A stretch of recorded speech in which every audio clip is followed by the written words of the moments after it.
खालील जमीन धारण्यानुसार प्रति हेक्टरी 20,000 रुपये याप्रमाणे नुकसान पर राशी म्हणजे बोनस देण्याचा निर्णय केलेला आहे।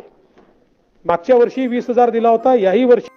नमस्कार, सर्व शेतकऱ्यांसाठी खुशखबर म्हणजे काय, पीक विमा तिसरा टप्पा आज सर्व शेतकऱ्यांच्या बँक खात्यात जमा होणार आहे। व तसेच एकच विनंती करू इच्छितो की जर तुम्ही माझ्या चॅनलला नवीन आले असाल तर सबस्क्राईब करायला विसरू नका। सर्व तांत्रिक अडथळे दूर करून डीबीटी प्रणाली पुन्हा वेगाने कार्य करण्यात आली आहे, त्यामुळे पहिला टप्पा निधी आजपासून थेट शेतकऱ्यांच्या खात्यात जमा होऊ लागलेला आहे। या निर्णयामुळे विशेषतः अतिवृष्टी, गारपीट व ढगफुटी प्रभावित भागातील शेतकऱ्यांना मोठा श्वास मिळणार आहे। पीक विमा रक्कम अनेक महिन्यापासून प्रलंबित असल्याने शेतकऱ्यांना कर्जफेड, नवीन हंगामाची तयारी आणि दैनंदिन खर्च सांभाळणे कठीण होत होते।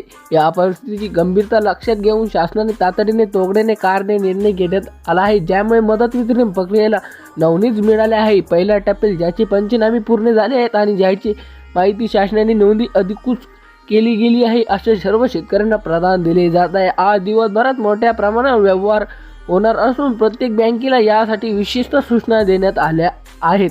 शासनाचा उद्देश आहे की जास्तीत जास्त शेतकऱ्यांना एका दिवसात लाभ मिळावा।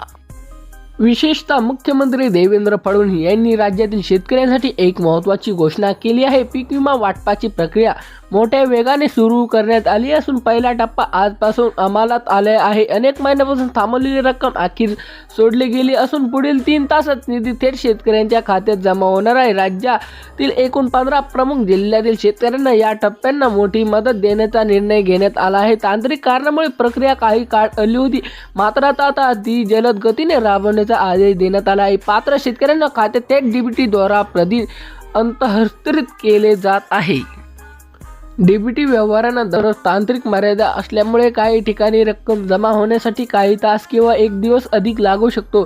तरीही सरकारने सर्व जिल्हाधारकांना प्रतीही जलद करण्याचा यावेळीसाठी स्पष्ट निर्देश दिले आहेत। शेतकऱ्यांना शक्य तितक्या लवकर मदत मिळावी हा शासनाचा मुख्य उद्देश आहे। पिकाचे नुकसानी सर्व भरपाई व दर वेगवेगळे ठरवण्यात आले आहे। भात, सोयाबीन, कापूस, मूग, तूर, उडीद, बाजरी आणि अन्य पिकासाठी सर्वाधिक मार्गदर्शक तत्त्वे जाहीर करण्यात आली आहे। नुकसानीचे प्रमाण 33 पेक्षा जास्त असले शेतकऱ्यांना पूर्ण भरपाई मिळणार आहे, तर कमी नुकसानीच्या प्रमाणात शासनाने काही प्रमाणात मदत देण्याचा निर्णय घेतलेला आहे। या सर्व निकषांचे परीक्षण जिल्हा प्रशासन पूर्ण केले असून मर्यादित आकडेवारीच अंतिम नोंदणी प्रणालीमध्ये करण्यात आली आहे।